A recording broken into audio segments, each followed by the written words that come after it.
नमस्कार आप सभी को, स्वागत है आपका हमारे इस प्लेटफ़ॉर्म पर।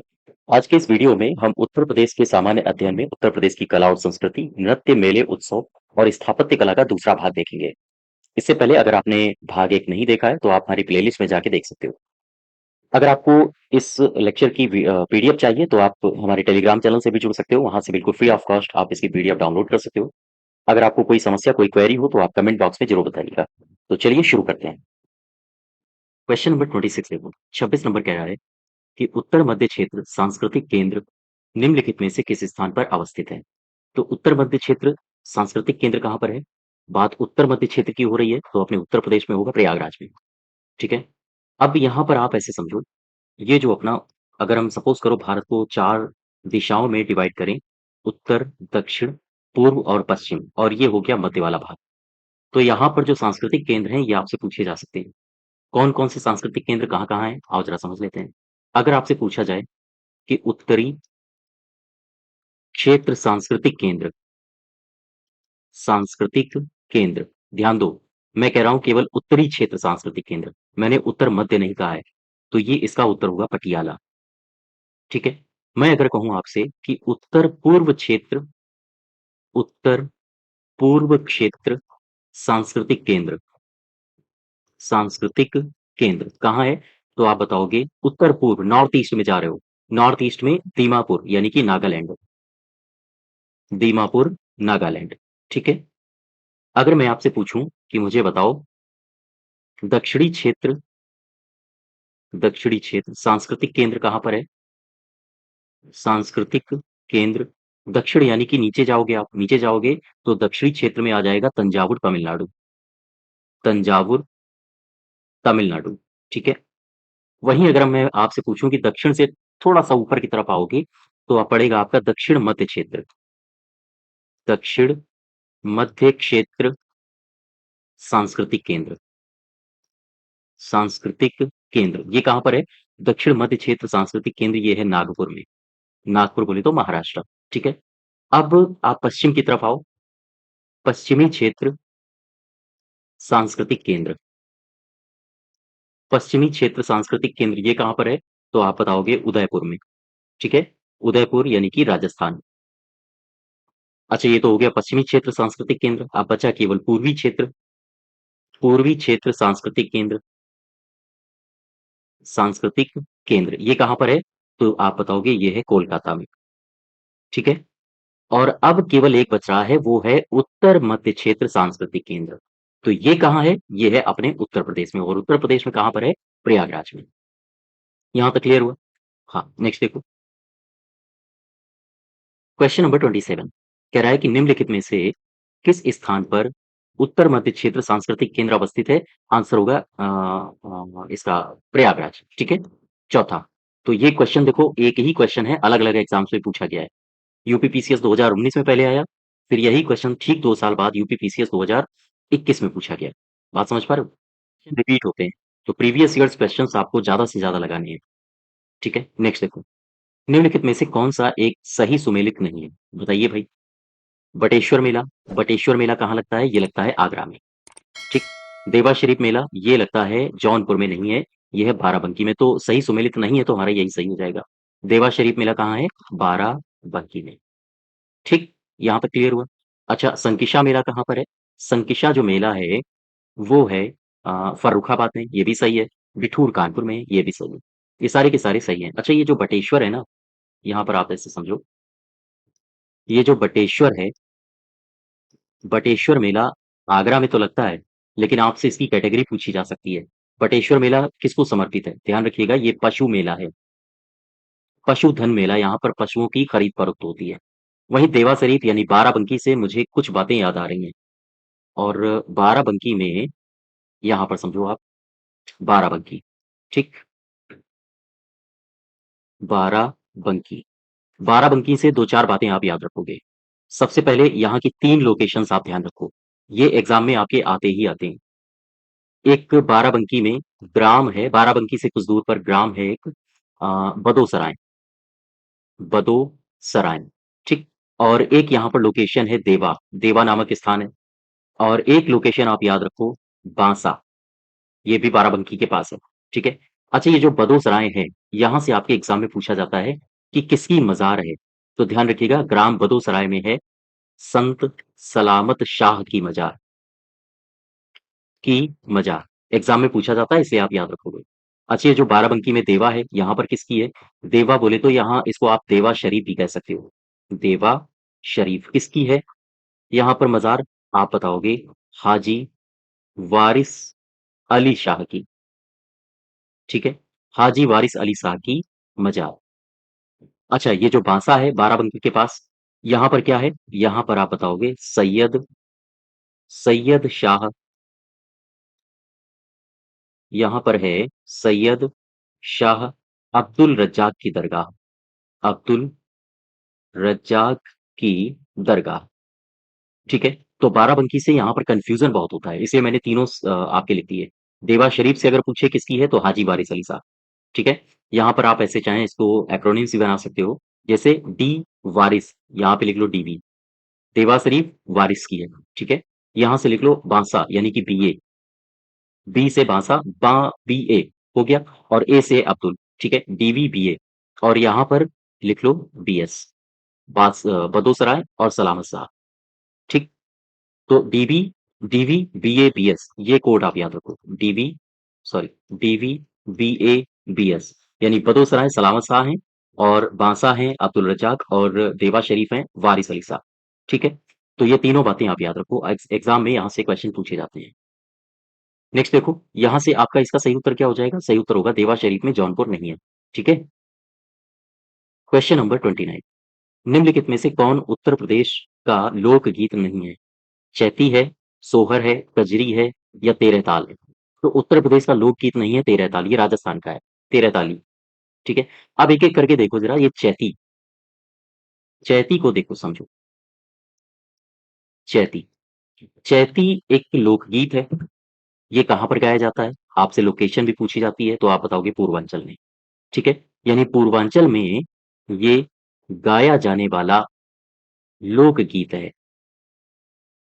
बात समझ पा रहे हो? पूर्वांचल में गाया जाने वाला ये लोकगीत है। अच्छा, ये चैती क्यों नाम पड़ा इसका? क्योंकि आम तौर पर ये चैत्र मास में गाया जाता है और चैत्र मास में ही राम भगवान का जन्म भी हुआ था। इसी वजह से जब चैती गाया जाता है तो इसमें रामा रामा शब्द का प्रयोग बाद में ज़रूर होता है। ठीक है? हाँ, अब दूसरा उठाओ, सोहर। सोहर, ये भी एक लोकगीत है। क्वेश्चन ये उठता है कि ये जो सोहर है, ये कहाँ पर गाया जाता है? तो ध्यान रखिएगा, ये अवध क्षेत्र और साथ ही साथ जो पूर्वांचल का क्षेत्र है, यहाँ पर इसका गायन होता है। और यहाँ से एक क्वेश्चन बड़ा सिंपल सा पूछा जाता है, आमतौर पर गलत हो जाता है, कि जो सोहर है वो किस क्षण में गाया जाता है? तो ध्यान रखिएगा जब पुत्र की प्राप्ति होती है या पुत्र ही नहीं, पुत्री हम कह सकते हैं या फिर एक कॉमन शब्द आप यूज़ कर लो नवजात शिशु, ठीक है? नवजात शिशु या शिशु के जन्म पर के जन्म पर इसे गाया जाता है, ठीक है? तो कुल मिला के जब शिशु का जन्म होता है तो फिर कौन-सा गीत गाया जाता है? आप बताओगे सोहर और ये कहाँ पर है? ये कहाँ पर प्रचलित है? तो अवध और पूर्वांचल इन दोनों जगहों पर ये प्रचलित है। अब एक बचा है आपका कजरी, कजरी को उठाओ, कजरी। कजरी से 2-3 बातें आप याद रखोगे। यहाँ पर मैं इसको इरेज़ कर देता हूँ क्योंकि कजरी में आपको 2-3 नहीं कम से कम 3 से 4 बातें याद रखनी है। क्योंकि यहाँ से आपके एग्ज़ाम में क्वेश्चन कई बार पूछा गया है। कजरी, देखो, सबसे पहले तो क्वेश्चन पूछा जाता है कि ये जो कजरी है, ये किस ऋतु में गाया जाता है? या किस मास में गाया जाता है? तो आप बताओगे वर्षा ऋतु और वर्षा ऋतु जब होगी, तो सावन मास होगा, अर्थात ये सावन मास में गाया जाने वाला एक लोकगीत है। क्वेश्चन ये पूछा जाता है कि इसकी उत्पत्ति कब कहाँ हुई? तो आप बताओगे इसकी उत्पत्ति स्थल मिर्ज़ापुर को माना जाता है, ठीक? इसकी उत्पत्ति का स्थल मिर्ज़ापुर को माना जाता है। अच्छा, अब यहाँ से क्वेश्चन और बनता है कि क्या ये मिर्ज़ापुर में तो इसकी उत्पत्ति हुई, तो यहाँ तो ये गाया ही जाएगा। इसके अलावा भी और कहीं गाया जाता है क्या?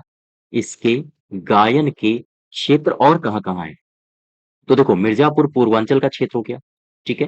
तो हम ये कह सकते हैं कि ये जो वाराणसी है, वाराणसी में गाया जाता है या फिर मिर्ज़ापुर के आस-पास के आप जिले बताओ, जैसे चंदौली हो गया, चंदौली। जैसे चंदौली हो गया, वाराणसी हो गया, यहीं आस-पास है इसके गाजीपुर, गाजीपुर में भी ये गाया जाता है और आप जब अवध में जाओगे तो अवध में भी कजरी का प्रचलन है, ठीक है? तो ये कुछ क्षेत्र हैं, जैसे पूर्वांचल का क्षेत्र, ये पूरा का पूरा पूर्वांचल का क्षेत्र, तो यहाँ पर ये गाया जाता है। क्वेश्चन ये पूछ सकता है आपसे कि ये जो मिर्ज़ापुर का कजरी है लोकगीत, तो मिर्ज़ापुर में कजरी के 4 अखाड़े हैं, तो अखाड़ों से आपसे क्वेश्चन पूछ सकता है। ध्यान दीजिएगा, मिर्ज़ापुर में जो कजरी लोकगीत है, कजरी के 4 अखाड़े हैं, ठीक है? कौन-कौन से हैं? सबसे पहला अखाड़ा, पंडित शिवदास मालवीय अखाड़ा, पंडित शिवदास मालवीय अखाड़ा, ठीक है? दूसरा कौन-सा है? ध्यान रखिएगा, दूसरा है बैरागी अखाड़ा, बैरागी, दूसरा है बैरागी अखाड़ा, ठीक?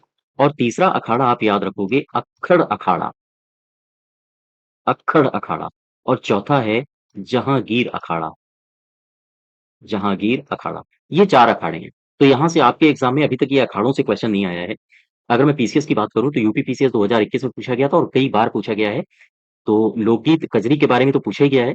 कजरी के बारे में और क्या-क्या? सबसे पहली बात आप याद रखोगे, ये वर्षा ऋतु यानी सावन मास में गाया जाने वाला एक लोकगीत है। उत्पत्ति से भी क्वेश्चन पूछ चुका है, उत्पत्ति कहाँ हुई इसकी?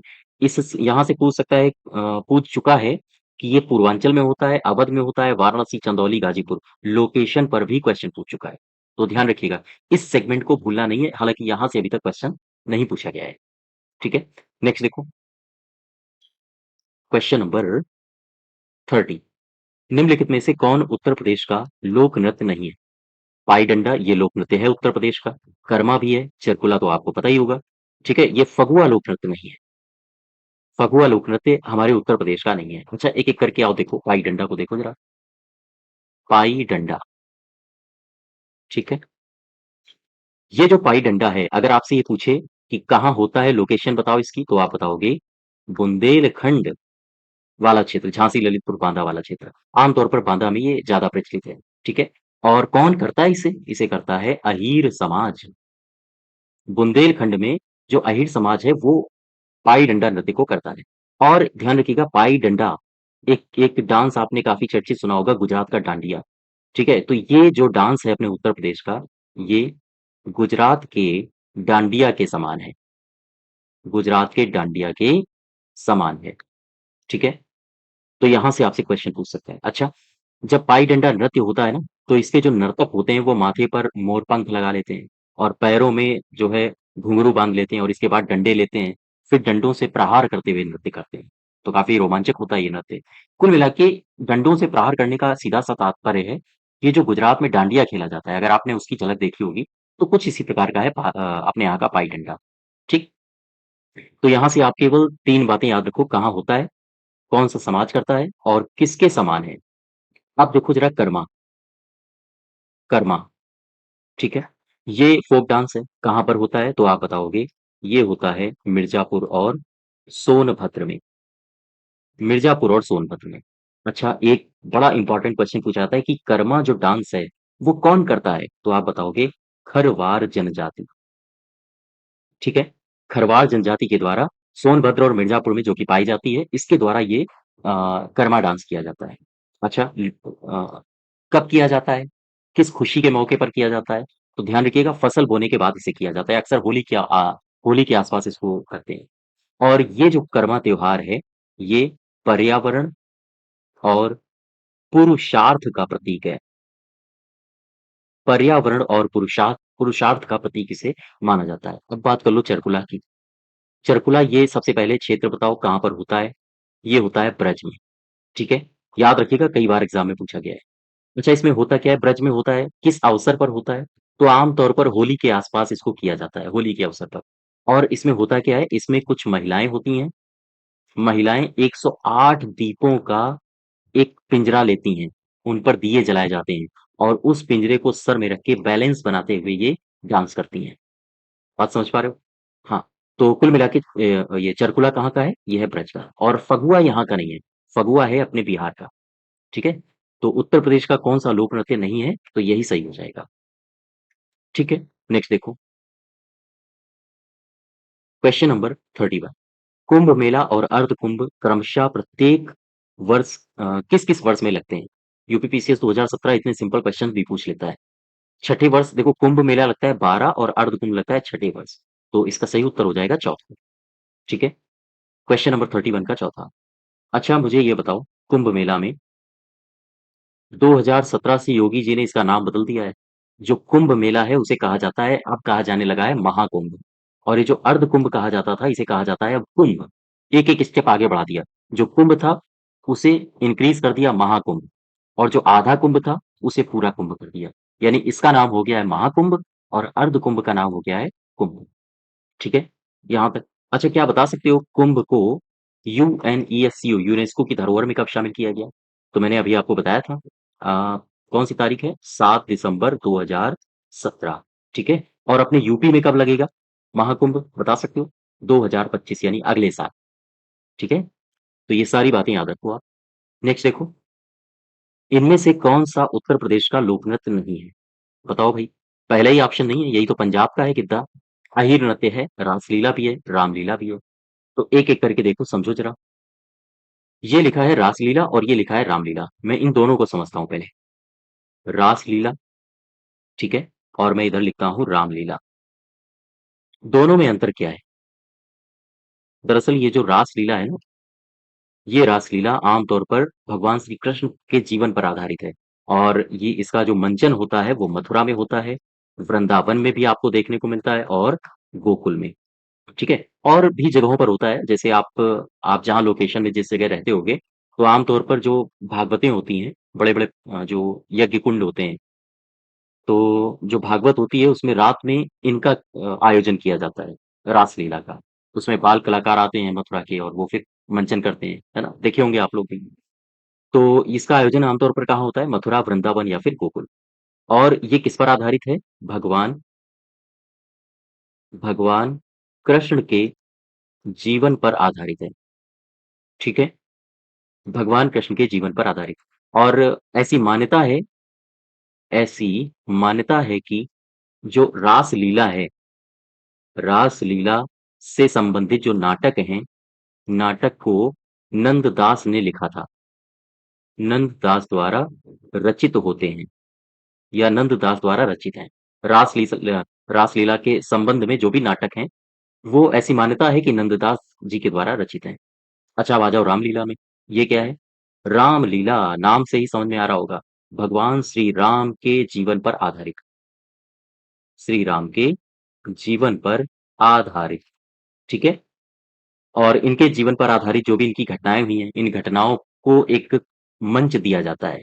कलाकार आते हैं, ठीक है। फिर इनके जीवन से संबंधित जो भी घटनाएं होती हैं वो फिर कलाकार उसको जीवंत करके दिखाते हैं मंच पे। और ये आमतौर पर कहाँ होता है? जैसे अयोध्या, आमतौर पर हर जगह होता है। जैसे आपने परशुरामी सुनी होगी, है ना, वो भी इसी का ही एक रूप है। और जब दीपावली होती है तो उसके पहले जब दशहरा होता है, तब भी रामलीला का मंचन किया जाता है। आमतौर पर हर क्षेत्र में किया जाता है, हमारे इधर होता है। ठीक है। अयोध्या हो गया। और कौन से क्षेत्र हैं जो बड़े बड़े क्षेत्र हैं जहां पर फेमस है? जैसे वाराणसी है, वाराणसी। और जैसे प्रयागराज। ठीक है, आदि बहुत सारे क्षेत्र हैं। अच्छा, यहाँ पर जो रामलीला में है, जैसे यहाँ पर नंददास के द्वारा जो रचित रासलीला नाटक है, उसमें कलाकार जीवंत कर देते हैं उसको।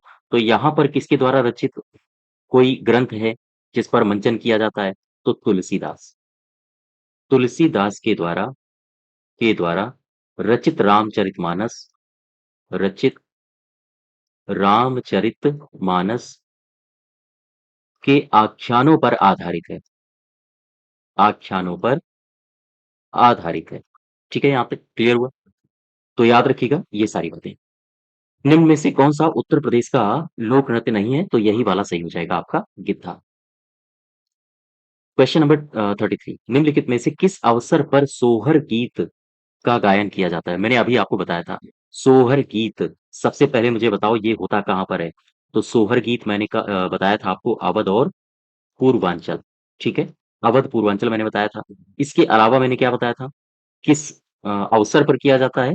संतान की उत्पत्ति पर।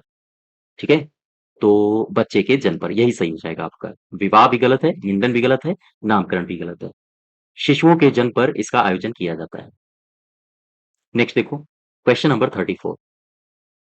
आगरा घराने के उस्ताद विलायत हुसैन खान ने किस उपनाम से कई रागों में बंदिशों की रचना की है? ये पूछा है आपसे। क्वेश्चन का आंसर क्या होगा? सबसे पहले तो आपको ये ध्यान देना है कि उस्ताद जो विलायत हुसैन खान हैं, इनका संबंध किस घराने से है? तो क्वेश्चन में ही दे रहा है, ठीक है? प्रश्न में ही एक क्वेश्चन और छुपा है। विलायत हुसैन खान का संबंध किस घराने से है? आगरा। अब देखो ज़रा, ये जो विलायत हुसैन खान हैं, इनसे पहले आप आगरा घराने के बारे में समझो। ये जो आगरा घराना है, ये आगरा घराना आया कहाँ से? ऐसा माना जाता है कि आगरा घराने के जो जन्मदाता हैं, ध्यान दीजिएगा, वो तानसेन के दामाद हैं। तानसेन के दामाद कौन हैं? इनका नाम है हाजी सुजान खां। ऐसा माना जाता है कि जो आगरा घराने के जन्मदाता हैं, तानसेन के दामाद हाजी सुजान खां को माना जाता है, ठीक है? और इसमें कई सारे इनके परिवार में कई सारे लोग थे जैसे श्याम रंग, सरस रंग, ठीक है? श्याम रंग, सरस रंग, इन्होंने इस घराने को एक नई पहचान दी। ने इस घराने को एक नई पहचान दी, ठीक है? बहुत सारा काम इन्होंने इस घराने के लिए किया था। इसके अलावा भी कई सारे आगरा घराने से कलाकार हैं जो आपके एग्ज़ाम में पूछे जाते हैं। जैसे इनके नाम आपको याद रखने हैं। उस्ताद उस्ताद फ़ैयाज़ खां, ये भी इनका भी योगदान रहा है आगरा घराने को बनाने में। जैसे मैं लिखूँ उस्ताद उस्ताद अता हुसैन, ठीक है? जैसे मैं लिखूँ वसीम अहमद, पंडित यशपाल, ठीक है? जैसे एक नाम आपने सुना होगा विश्वंभर दीन, इनका भी काफ़ी चर्चा में रहे हैं और ये भी आगरा घराने से संबंधित हैं। जैसे स्वामी वल्लभ दास, इनका भी संबंध आगरा घराने से है। स्वामी वल्लभ दास हो गए या फिर एक नाम आपने सुना होगा दिनकर काकिनी, इनका भी संबंध आगरा घराने से है, ठीक है? ये जो आगरा घराना है ना, इसे एक नाम और दिया जाता है, ध्यान दो। ये जो आगरा घराना है, आगरा घराना, ठीक? इसे कहा जाता है अ, रंगीला घराना, रंगीला घराना या इसे ही कहा जाता है कव्वाल बच्चा घराना, कव्वाल बच्चा घराना, ठीक है? तो ये बातें आप याद रखो। अच्छा, अब आ जाओ क्वेश्चन में, तो मैं इसको हटा देता हूँ, ठीक? अब क्वेश्चन में आओ। प्रश्न कह रहा है कि उस्ताद विलायत हुसैन खान ने बंदिशें लिखी हैं किस उपनाम से? ये क्वेश्चन पूछ रहा है। तो आप 3 नाम याद रखो, यही 3 नाम घुमा-फिरा के आपके एग्ज़ाम में पूछे जाते हैं। अगर आपसे पूछा जाए कि प्राण प्रिया, ध्यान दो, प्रिया नहीं है, पिया है। प्राण पिया, इस उपनाम से बंदिशें किसने लिखी? अगर आपसे पूछा जाए सनद पिया, इस उपनाम से बंदिशें किसने लिखी? और अगर आपसे पूछा जाए अख्तर पिया, इस उपनाम से बंदिशें किसने लिखी हैं? 3 नाम हैं जो आपसे पूछे जाते हैं घुमा-फिरा के। इन्हीं तीनों के आपको याद रखने हैं केवल और केवल। प्राण पिया, ये हैं उस्ताद विलायत हुसैन खां, विलायत हुसैन खां। तो इसका सही उत्तर हो जाएगा प्राण पिया, ठीक है? उस्ताद उस्ताद विलायत विलायत हुसैन खां किस उपनाम से कई रागों की बंदिशों की रचना करते थे? तो यही है प्राण पिया। अब जरा देखो बंदिशें, सनद पिया के नाम से कौन बंदिशों की रचना करता था? तो आप बताओगे सनद पिया के नाम से बिंदा दीन, ये भी नाम आप याद रखो। अच्छा, अख्तर पिया के नाम से कौन बंदिशें बनाता था? तो आप बताओगे नवाब वाजिद अली शाह, ठीक है? 3 क्वेश्चन्स हैं, इन तीनों को आप याद रखो। ये क्वेश्चन्स काफ़ी पूछे जाते हैं, ठीक है? कभी-कभी तो मैचिंग में दे देता है इस तरह के क्वेश्चन्स, तो ध्यान रखिएगा। नेक्स्ट देखो, इसका सही उत्तर क्या हो जाएगा? प्राण पिया, ठीक? नेक्स्ट देखो, क्वेश्चन नंबर 35 दिया है, दिवाली के दौरान बुंदेलखंड के अहीर समाज के द्वारा कौन-सा नृत्य किया जाता है? तो दिवाली के दौरान बुंदेलखंड के अहीर समाज के द्वारा कौन-सा नृत्य किया जाता है? ग्राम विकास अधिकारी 2018 परीक्षा में पूछा गया है। नटवारी, भगौरिया, पाई डंडा या छपेली, कौन-सा है बताइए भाई? तो इसमें जो सही उत्तर होगा वो होगा पाई डंडा, पाई डंडा दिवारी। इसे ही कहा जाता है दिवारी पाई डंडा, दिवारी पाई डंडा। और ये कहाँ पर होता है? बुंदेलखंड में, ठीक? ये होता है बुंदेलखंड में। अच्छा, ये जो होता है बुंदेलखंड में, इसे कौन करता है? मैंने अभी पीछे आपको बताया था। इसे करता है अहीर समाज, है ना? अहीर समाज करता है, और इसे ही कहा जाता है गुजरात का डांडिया। बोलो भाई, बात समझ पा रहे हो? और ये जो पाई डंडा है, इसमें एक बात आप और याद रखोगे, ये किसके जीवन पर आधारित होके नृत्य किया जाता है? किसके जीवन को बेस बनाया जाता है? तो याद रखो, भगवान श्री कृष्ण। ये एक बार क्वेश्चन पूछा गया है आपसे। भगवान श्री कृष्ण की लीला पर आधारित होता है। लीला पर आधारित ये नृत्य होता है। ये इंपॉर्टेंट है, आप याद रखोगे। ठीक है? पाई डंडा नृत्य किसके जीवन या किस पर आधारित होता है? तो भगवान श्री कृष्ण की लीला पर आधारित ये नृत्य होता है। तो इसका सही उत्तर हो जाएगा पाई डंडा। नेक्स्ट देखो, क्वेश्चन नंबर है 36। उत्तर प्रदेश के उस लोक संगीत का नाम बताइए जो मानसून के महीनों में गाया जाता है और जो विरह के भाव को दर्शाता है। मंडी परिषद 2019 में पूछा गया है। फिर से समझो, कह रहे हैं लोक संगीत का नाम बताओ जो मानसून में गाया जाता है। मैंने आपको कजरी नाम सुझाया था, अभी बताया था। कजरी के बारे में मैंने क्या बताया था? मैंने कजरी के बारे में आपको बताया था कि ये कब गाया जाता है? ये गाया जाता है वर्षा ऋतु में। ठीक है? वर्षा ऋतु में। अच्छा, फिर मैंने क्या बताया था? वर्षा ऋतु का मतलब है सावन में। तो आपसे मानसून ना दे, सावन दे दे, तब भी भ्रमित नहीं होना है। ठीक है? और इसकी उत्पत्ति मैंने क्या बताई थी? उत्पत्ति मैंने बताई थी मिर्जापुर, है ना? इसके अलावा मैंने इसके क्षेत्र क्या बताए थे? ये कहाँ-कहाँ गाया जाता है? मैंने बताया था अवध और पूर्वांचल। बोलो भाई, पूर्वांचल का मतलब वाराणसी हो गया, गाजीपुर हो गया, चंदौली हो गया, मिर्जापुर हो गया, ये सारे क्षेत्र। यहाँ तक क्लियर हुआ? और एक खास बात, ये जो कजरी है, यह विरह के भाव के साथ गाया जाता है।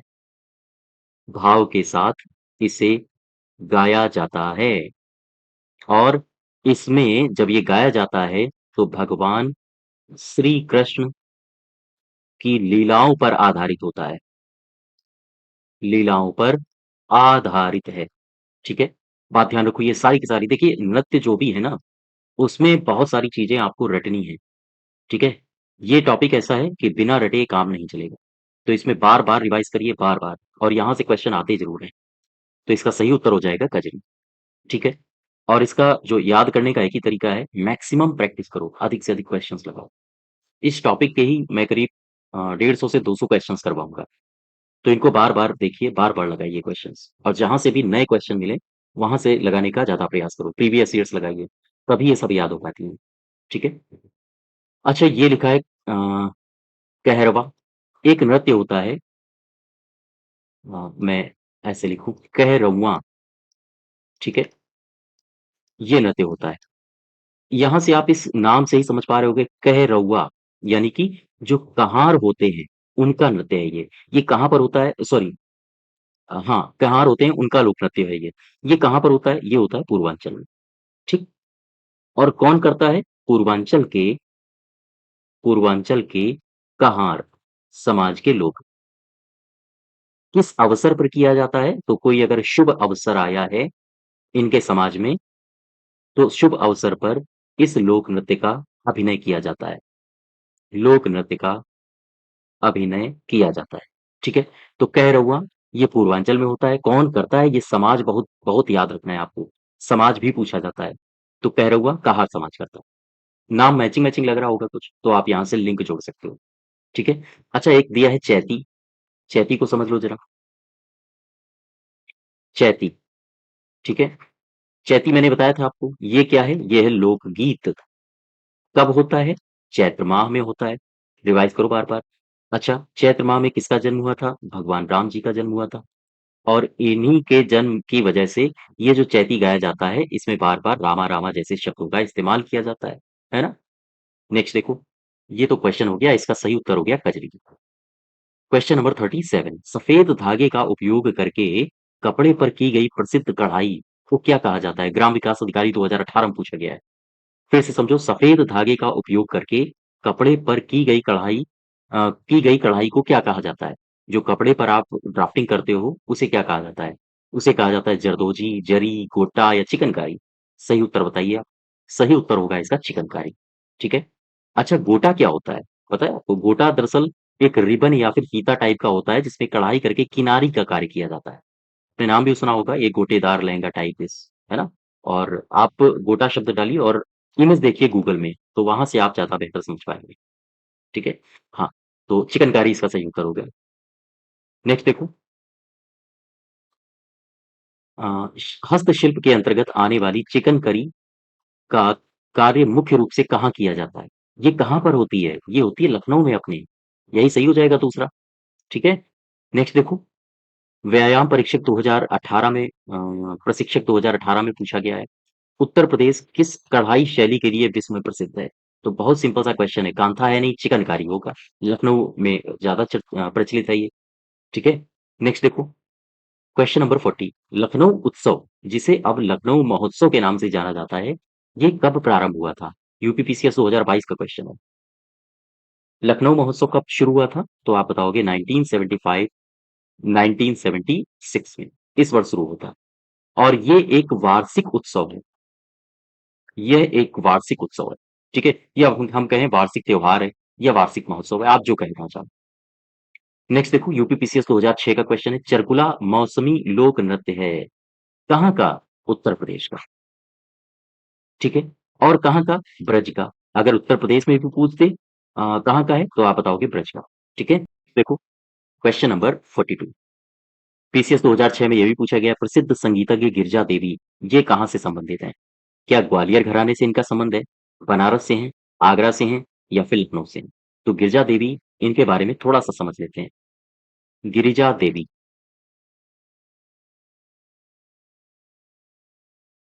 गिरिजा देवी, ठीक है? इनके बारे में आपसे क्वेश्चन अगर पूछा जाए कि गिरिजा देवी किस घराने से संबंधित हैं, तो आप बताओगे बनारस घराना, जैसा पूछा गया है। और इस प्रकार के क्वेश्चन आते बहुत हैं। गिरिजा देवी का संबंध कहाँ से है? बनारस घराने से। अगर आपसे पूछा जाए इनका जन्म कहाँ हुआ, तो आप बताओगे बनारस में। अगर आपसे पूछा जाए इनकी मृत्यु कहाँ हुई है, अभी पिछले सालों में हुई है, तो ये हुई है कोलकाता में, ठीक है? ये किस लिए फेमस थी? तो आप बताओगे ठुमरी गायन। यहाँ से ये 2 बातें आपको ध्यान रखनी है, घराना और गायन, ठीक? एक बात ये याद रखनी है और एक बात ये याद रखनी है। ये एडिशनल जानकारी आप याद रखना चाहो तो रख सकते हो। अच्छा, अब चूँकि बनारस घराना है, तो बनारस घराने से क्या गिरिजा देवी के अलावा और भी कई सारी महिलाएँ रही हैं, जो ठुमरी गायन या फिर अन्य किसी क्षेत्र से संबंधित हों? तो इसमें देखो ज़रा, बनारस घराने से बनारस घराने से संबंधित महिलाएँ और कौन-कौन सी महिलाएँ रही हैं जो बनारस घराने से संबंधित रहीं, जिन्होंने अपनी कला प्रतिभा से बनारस घराने को योगदान दिया है। तो इसमें जैसे आपने कई सारे नाम सुने होंगे, जैसे इमाम बाई, है ना? ये भी बनारस घराने से आपसे पूछा जा सकता है, ध्यान रखिएगा। जैसे चित्रा बाई, ठीक है? बनारस घराने से हैं, जैसे रसूलन बाई, इम्पोर्टेंट है, ये नाम याद रखो। जैसे छोटी मैना छोटी मैना या फिर बड़ी मैना, ठीक है? और जैसे हम बात करें मोती केसर, ये भी बनारस घराने से इनका संबंध रहा है। मोती केसर जैसे सिद्धेश्वरी देवी इम्पोर्टेंट है, नाम याद रखोगे ये, सिद्धेश्वरी देवी का। जैसे बागेश्वरी देवी, इनका भी संबंध है बनारस घराने से। जैसे गिरिजा देवी, इनका भी संबंध है बनारस घराने से। ये 3 नाम हैं जो आपको किसी भी हालत में छोड़ने नहीं है, याद रखने हैं। बाकी सारी बातें आप याद रखो, ठीक है? तो इसका सही उत्तर क्या हो जाएगा? गिरिजा देवी। गिरिजा देवी का संबंध किस घराने से है? आंसर होगा बनारस घराना। ठीक? यहाँ तक क्लियर हुआ? हाँ, नेक्स्ट देखो, क्वेश्चन नंबर 43, कांपिल मेला निम्नलिखित में से किस धर्म से संबंधित है? तो कांपिल मेला बौद्ध धर्म से है नहीं, सिख से है नहीं, हिंदू। कांपिल मेला किस धर्म से संबंधित है? तो आंसर होगा जैन धर्म से, ठीक? अब ये जो कांपिल स्थान है, इसके बारे में जरा 2-4 बातें देखो। यहाँ से क्वेश्चन अपने एग्जाम में कई बार बनाए हैं। जैसे कांपिल स्थान, ये कहाँ पर है? कांपिल नामक स्थान कहाँ पर है? आप बताओगे फर्रुखाबाद में, उत्तर प्रदेश में, ठीक? उत्तर प्रदेश के फर्रुखाबाद में। अच्छा, एक क्वेश्चन आपसे पूछा गया है कि क्या यहाँ किसी जैन तीर्थंकर का जन्म हुआ है? जैसे अयोध्या में ऋषभदेव जी का जन्म हुआ, अनंतनाथ जी का जन्म हुआ। क्या काम्पिल में भी कोई जैन तीर्थंकर थे जिनका जन्म हुआ था? आप बताओगे हाँ। यहाँ पर एक जैन तीर्थंकर का जन्म हुआ। आंसर क्या होगा? किसका हुआ? तो आंसर होगा विमलनाथ। याद रखिएगा, इंपॉर्टेंट है। ठीक। और यहाँ ये जो काम्पिल स्थान है, ये महासती द्रौपदी का भी जन्म स्थान माना जाता है। द्रोणाचार्य जी का भी जन्म स्थान माना जाता है। तो अलग-अलग सोर्सेस में अलग-अलग जानकारियाँ मिलती हैं। कई लोग द्रोणाचार्य जी का जन्म यहाँ नहीं मानते हैं। तो मैं उत्तर प्रदेश की बात कर रहा हूँ। ठीक है? अच्छा, काम्पिल में और क्या-क्या है? जैसे यहाँ पर आपको मिलेगा राजा द्रुपद का किला। ठीक है? ये कहाँ है? यहीं पर है। यहाँ पर आपको मिलेगा काम्पिल में कपिल मुनि का आश्रम। कपिल मुनि का आश्रम। ठीक है? याद रखिएगा। यहाँ पर आपको मिलेगा भेद कुंड, भेद कुंड। और यहाँ पर आपको मिलेगा द्रौपदी कुंड। ऐसा माना जाता है कि यहीं पर अर्जुन ने द्रौपदी जी को इनके साथ विवाह किया था। ठीक है? तो ये कुछ बातें हैं जो काम्पिल्य से आपको याद रखनी है। सबसे पहली बात, ये कहाँ पर है? फर्रुखाबाद में। कौन से जैन तीर्थंकर यहाँ पर जन्मे हैं? आप बताओगे विमलनाथ। द्रुपद किला कहाँ पर है? यहीं पर। कपिल मुनि का आश्रम यहीं पर है। भेद कुंड यहीं पर है। द्रौपदी कुंड यहीं पर है। ठीक है? इतनी बातें। हाँ, नेक्स्ट देखो। Question number 44। उत्तर प्रदेश में जैन और बौद्ध दोनों का प्रसिद्ध तीर्थ। ये काफी पुराना क्वेश्चन है, कई बार रिपीट हो चुका है। यूपी, यूडीए, एलडीए में पूछा गया 2010 में, और भी कई सारे एग्जाम्स में पूछा जा चुका है। ठीक है? तो जैन और बौद्ध का प्रसिद्ध तीर्थ यूपी में कहाँ है? सारनाथ में तो है नहीं। कुशीनगर, कौशाम्बी, देवीपाटन। बताइए इसमें कौन सा सही होगा? इसमें आपका सही उत्तर होगा कौशाम्बी। ठीक। कौशाम्बी से कुछ बातें हैं जो आपके एग्जाम में लगातार पूछी जाती हैं। तो कौन कौन सी हैं? आप एक जगह लिख लेते हैं। कौशाम्बी। सबसे पहली बात आप याद रखोगी कि कौशाम्बी एक महाजनपद था। महाजनपद। सोडस महाजनपद के बारे में आपने पढ़ा होगा। तो कौशाम्बी किस महाजनपद की राजधानी थी? ये पूछा जाता है आपसे। तो एक महाजनपद था वत्स। महाजनपद वत्स की राजधानी कौशाम्बी थी। ठीक। आपसे पूछा जाए यहाँ का राजा कौन था? तो यहाँ का राजा, आप इसको मैं हटा देता हूँ। आपसे पूछा जाए यहाँ का राजा कौन था? तो ये भी क्वेश्चन पूछा जा चुका है पीसीएस में, ध्यान रखिएगा। उदयन। क्वेश्चन ये पूछा गया था कि उदयन का संबंध किससे है? वो मैच में पूछा गया था, मैचिंग में। तो ये भी याद रखो, उदयन का संबंध यही कौशाम्बी से है, वत्स महाजनपद से।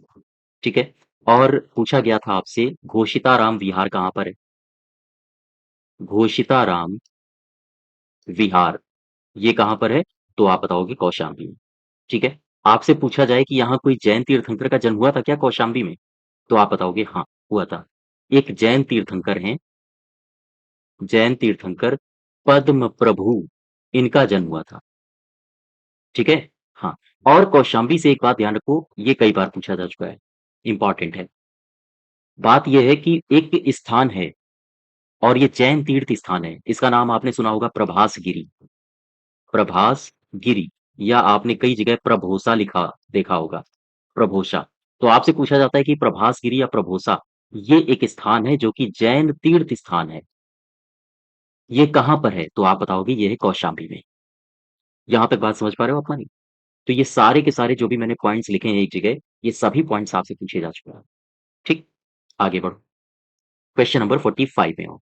प्रसिद्ध सूफी संत का नाम बताओ जिनके वार्षिक उर्स के अवसर पर हिंदू कैलेंडर के कार्तिक महीने में प्रतिवर्ष बाराबंकी में देवा शरीफ मेला लगता है। मैंने आपको क्या बताया था? बाराबंकी को उठाओ, 3 लोकेशंस बताओ। एक तो मैंने बताया था बांसा, एक मैंने बताया था देवा शरीफ, और एक मैंने बताया था बदोसराय। ठीक है? ये भी मैचिंग में पूछे जा चुके हैं। बदोसराय, ये हाँ, ऐसे। ठीक। बांसा में किसकी मजार है? मैंने क्या बताया था आपको? अब्दुल रज्जाक की मजार, बीए। ठीक है? देवा शरीफ में किसकी है? डीवी। ठीक है? और बदोसराय में किसकी थी? सलामत शाह की। तो बाराबंकी में, बाराबंकी बांसा में किसकी थी? अब्दुल रज्जाक। देवा शरीफ में ये वी से क्या था? वारिस अली साहब। और बदोसराय में कौन थे? S for Badosarai, S for सलामत शाह, है ना?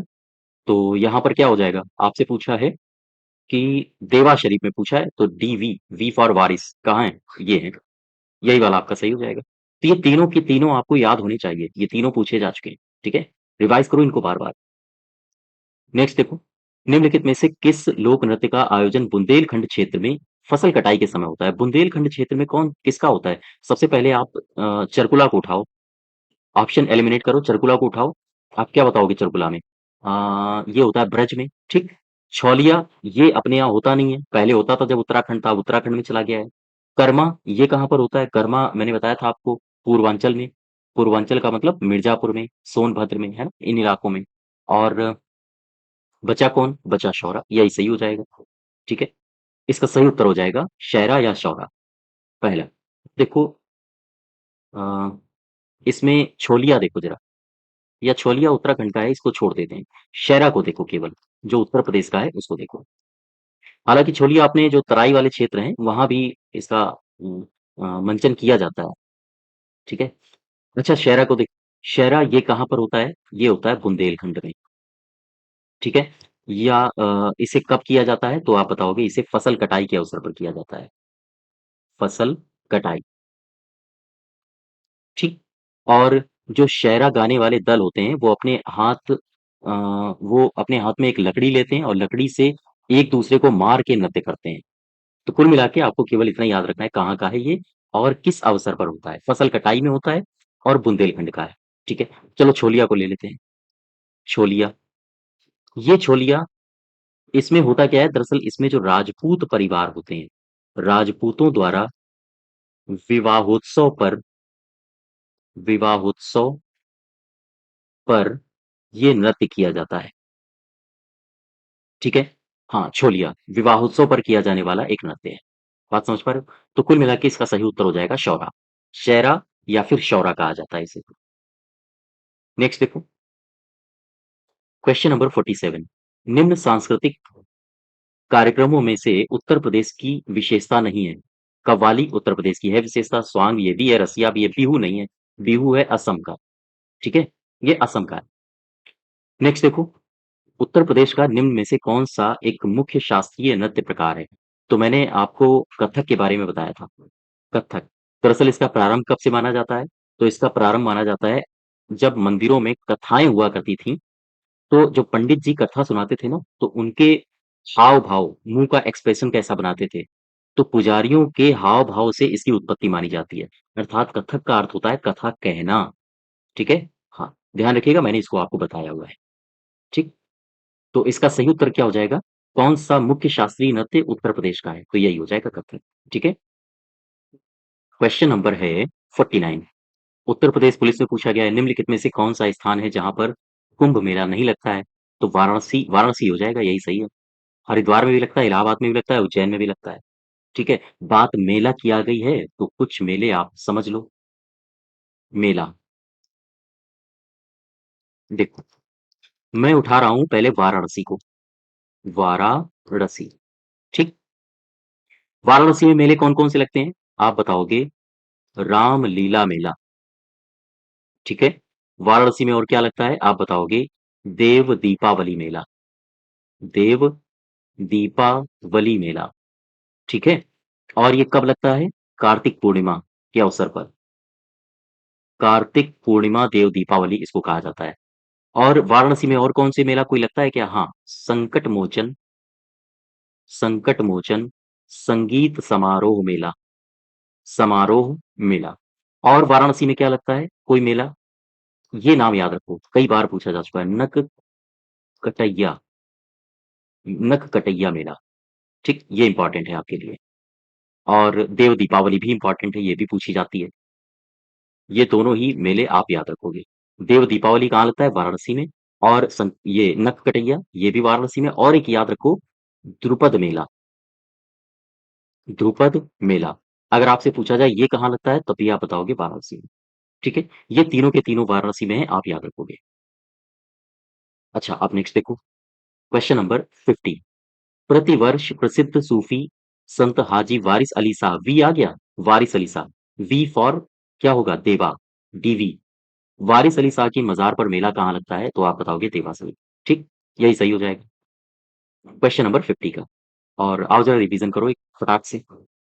बाराबंकी, बाराबंकी मैंने क्या बताया था? तीन लोकेशंस, बांसा, बांसा के बाद देवा, देवा के बाद मैंने बताया था बदोसराय, ठीक। बांसा में किसकी है? बांसा में है बी ए अब्दुल रज्जाक की, देवा शरीफ में डीवी यानी कि वारिस अली साहब, और बदोसराय बी एस, एस बोले तो सलामत शाह की मजार। ठीक है।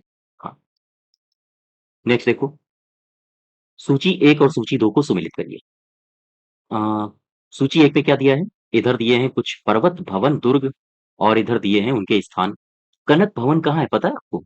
ये है अयोध्या में। कामतगिरी पर्वत कहाँ पर है? कामतगिरी पर्वत आपका चित्रकूट में मिलेगा। कलिंजर का दुर्ग ये बांदा में है। और देवा शरीफ तो मैंने कई बार अभी आपको बताया था, बाराबंकी में है।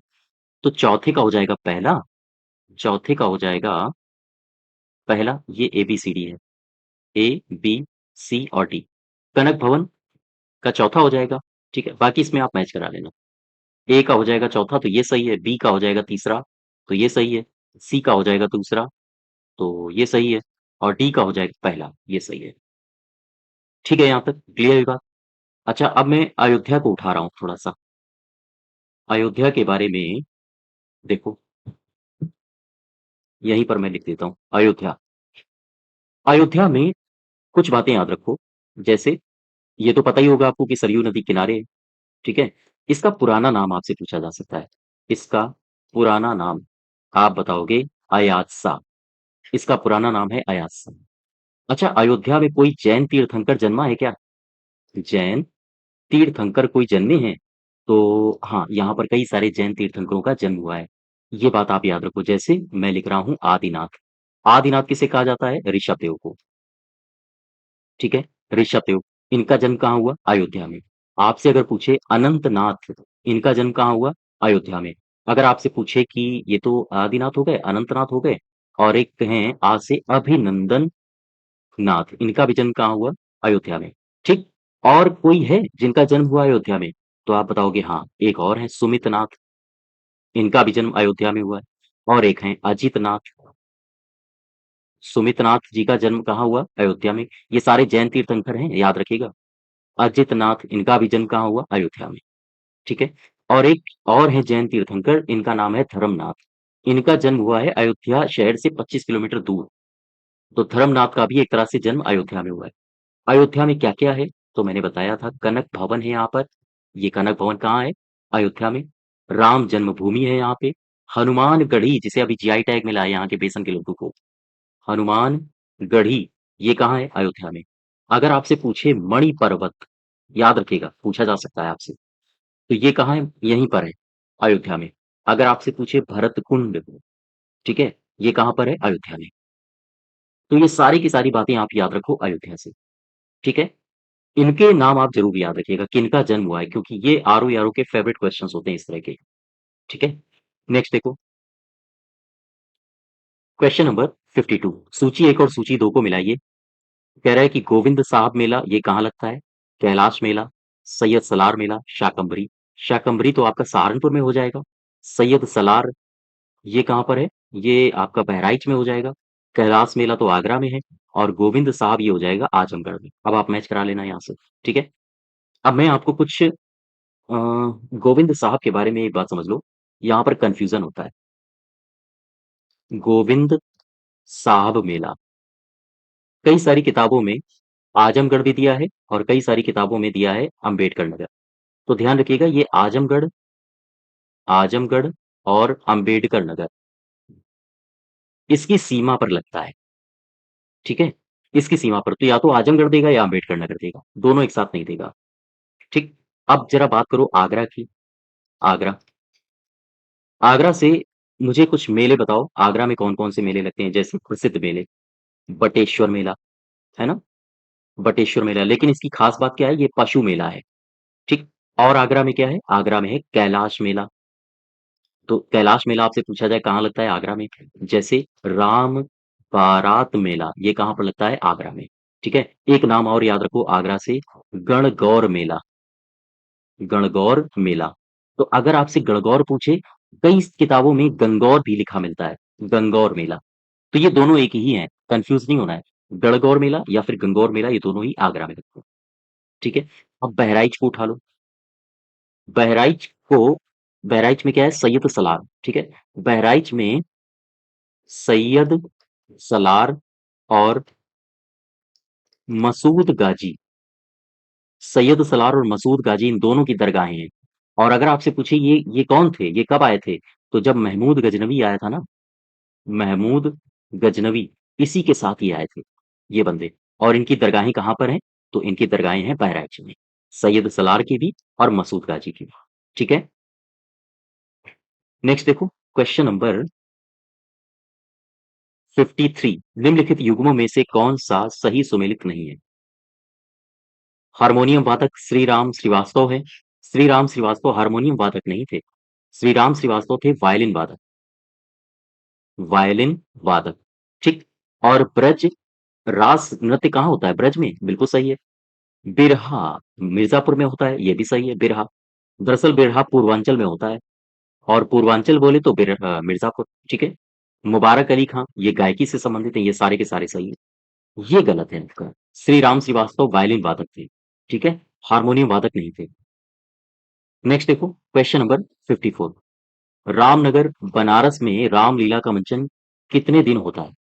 ये यूपीपीएससी 2020 में पूछा गया था। एज इट इज आप इसको रट लीजिए। रामनगर में, जो कि बनारस में है, यहाँ पर रामलीला का मंचन कितने दिन होता है? आप बताओगे 1 महीने होता है, यानी कि 31 डेज, एग्जैक्ट 31 डेज।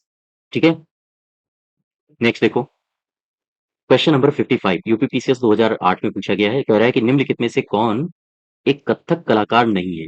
ये पूछा है आपसे। तो इसमें एक एक करके आपको पता होनी चाहिए। सितारा देवी किससे संबंधित है, लच्छू महाराज किससे संबंधित है, किशन महाराज किससे हैं, और बिरजू महाराज। अब देखो जरा सितारा देवी को। सितारा देवी, इनका संबंध कथक से है। इनका अगर आपसे घराना पूछे तो आप बताओगे बनारस घराना। ठीक है, क्लियर है बात। अब आ जाओ लच्छू महाराज में। इनका संबंध कथक से है। अगर घराना पूछे तो आप बताओगे लखनऊ घराना। किशन महाराज, इनका संबंध तबला से है, कथक से नहीं है। ठीक है, और अगर आपसे घराना पूछते तो आप बताओगे बनारस घराना, बनारस घराना। अब आ जाओ बिरजू महाराज में। इनका संबंध कथक से है। अगर आपसे घराना पूछते तो बिरजू महाराज का घराना है लखनऊ घराना, लखनऊ घराना। तो इसका सही उत्तर क्या हो जाएगा? कह रहा है कि कौन कथक कलाकार नहीं है, किशन महाराज हो जाएंगे सही उत्तर। ठीक है, आंसर हो जाएगा किशन महाराज। नेक्स्ट देखो क्वेश्चन नंबर 56। हाथरस एवं कानपुर में परंपराओं का संबंध है, ये मैंने आपको बताया था। हाथरस और कानपुर में परंपराओं का संबंध है। कौन सी परंपराएं? यहाँ पर है रंगमंच की परंपरा। रंगमंच में मैंने आपको क्या बताया था, जरा याद करो। मैंने आपको बताया था कि जो अपना हाथरस है और कानपुर, कानपुर है, यहाँ पर नौटंकी रंगमंच से ये संबंधित है। नौटंकी रंगमंच से कानपुर और हाथरस का संबंध है। ठीक है, अब यहाँ से आपसे शैली पूछी जा सकती है, हालांकि अभी तक पूछी नहीं गई है, लेकिन आगे संभावना है कि नौटंकी की शैलियां पूछ दी जाएं। जैसे हाथरस शैली, हाथरस शैली में क्या है, किसकी प्रधानता है? तो आप बताओगे यहाँ पर भक्ति और वीर रस की प्रधानता है, भक्ति और वीर रस की प्रधानता। ठीक है, अगर आपसे पूछे कि जो अपना कानपुर है, कानपुर शैली में किसकी प्रधानता है, तो आप बताओगे कानपुर वाले मौजिले होते हैं, तो आप बताओगे यहाँ पर मनोरंजन की प्रधानता, प्रधानता। यानी कानपुर में जो नौटंकी होती है, कानपुर की जो नौटंकी शैली है, उसमें किसकी प्रधानता है? मनोरंजन की। और जो हाथरस की नौटंकी शैली है, उसमें भक्ति और वीर रस की प्रधानता है। ठीक, आपसे कलाकार भी पूछ सकता है। बताओ भाई, नौटंकी के कलाकार कौन कौन से हैं? नौटंकी की बात मैं कर रहा हूं। एक नाम याद रखो, विनोद रस्तोगी, विनोद रस्तोगी। जैसे कृष्ण मोहन सक्सेना। ठीक है, जैसे चुन्नी लाल, इनका भी नाम याद रखो, इनका भी संबंध नौटंकी से है। जैसे उर्मिल, उर्मिल कुमार, इनका भी संबंध है नौटंकी से। अजीत पुष्कर, अजीत पुष्कर, ये सारे के सारे जो भी कलाकार हैं, ये नौटंकी से। तो कुल मिला के आपको ये शैली याद रखनी है, इसको भूलना नहीं। हाथरस शैली में किसकी प्रधानता है? भक्ति और वीर रस की। ठीक है, और कानपुर वाले वैसे भी मौजिले होते हैं, तो इनको मनोरंजन ज्यादा चाहिए, है ना। नेक्स्ट देखो क्वेश्चन नंबर 56 हो गया। अब मैं बात करता हूँ 57 की। निम्नलिखित नृत्यों में से कौन एक सुमेलित नहीं है? बताइए भाई। नटवरी क्या पूर्वांचल में है? नटवरी पूर्वांचल में है, और एक बात याद रखो नटवरी से, इसे नटवरी को पूर्वांचल का अहीर समाज करता है। ठीक है? धीवर, कहार धीवर का संबंध या हम कहें धीवर जो नृत्य है वो कहार समाज करता है, बिल्कुल करता है कहार समाज। ये भी सही है और ये भी सही है। लेकिन किस क्षेत्र में धीवर होता है? क्या आप बता सकते हो? पूर्वांचल, ठीक है? धुरिया, ये बुंदेलखंड में होता है क्या? हाँ, धुरिया बुंदेलखंड में होता है, बिल्कुल सही है। अच्छा, धुरिया को कौन करता है? तो आपसे अगर ये पूछ लिया जाए कि धुरिया लोक नृत्य इसे कौन करता है? तो आप बताओगे प्रजापति लोग स्त्री का वेश धारण करते हैं। स्त्री का वेश धारण करके ये नृत्य करते हैं, ठीक? और कर्मा ये महोबा में नहीं है।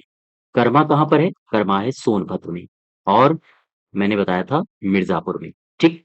और इसे कौन-सी जनजाति करती है? तो मैंने बताया था खरवार, ये जनजाति करती है। तो ये वाला हमारा गलत हो जाएगा, ठीक है? इसका संबंध महोबा से नहीं है। नेक्स्ट देखो क्वेश्चन नंबर 58 है। उत्तर प्रदेश में होली के त्योहार पर लठमार होली ये कहाँ मनाई जाती है? यूपीपीसीएस 2016 इतना सिंपल सा क्वेश्चन पूछा गया था। आप समझिए, इस तरह से भी क्वेश्चन पूछे जाते हैं और इस तरह के क्वेश्चन जब गलत हो जाते हैं ना, तो फिर सिलेक्शन की उम्मीद बिल्कुल छीन हो जाती है क्योंकि ऐसे क्वेश्चन गलत नहीं ही होने चाहिए। ध्यान रखिएगा। क्वेश्चन नंबर 59 सूची 1 और सूची 2 को मिलाइए। बिरहा, पहले तो आओ कजरी में आ जाओ। कजरी ये कहाँ होता है? ब्रजभूमि में होता है, बुंदेलखंड में, अवध में या फिर पूर्वांचल में? कजरी को छोड़ो, पहले रसिया को उठाओ। रसिया है ब्रजभूमि में, ठीक? अब इसमें दूसरे का पहला हो जाएगा। दूसरे का पहला यानी कि ये ए बी सी डी है। ए बी सी डी, तो बी का हो जाएगा पहला, तो यही वाला हमारा सही हो जाएगा। ए का हो जाएगा अब तीसरा, बिरहा का हो जाएगा पूर्वांचल, ठीक? और आल्हा का हो जाएगा बुंदेलखंड यानी कि तीसरे सी का हो जाएगा दूसरा, ये सही है। पहले का हो गया तीसरा, ये सही है। और चौथे का हो गया चौथा। कजरी अवध में भी होता है, कजरी पूर्वांचल में भी होता है। लेकिन यहाँ पर आप अवध लगाइए चूंकि आपको मैच कराने हैं ऑप्शंस, ठीक है? तो ये सही हो जाएगा। मैंने आपको सारे के सारे बताए हैं इनकी लोकेशंस। क्वेश्चन नंबर 60 देखो। उत्तर प्रदेश के बटेश्वर मेले की सबसे महत्वपूर्ण विशेषता क्या है? सबसे पहले तो मुझे ये बताओ कहाँ पर लगता है बटेश्वर मेला? आगरा में। क्यों? ये इसकी किस कैटेगरी में लगता है? पशुओं की खरीद फरोख्त होती है। मैं आपको बता चुका हूँ पीछे, ठीक है? तो आज यहीं तक रखते हैं। ये हमारा जो पार्ट है, ये दूसरा पार्ट है उत्तर प्रदेश की कला और संस्कृति का, ठीक है? और इसका तीसरा पार्ट हम बहुत शीघ्र लाने का प्रयास करेंगे। साथ ही साथ अगर आपको इसकी पीडीएफ चाहिए तो आप हमारे टेलीग्राम चैनल से जुड़ सकते हो। चैनल को सब्सक्राइब करिए, वीडियो को शेयर करिए ज़्यादा से ज़्यादा। धन्यवाद।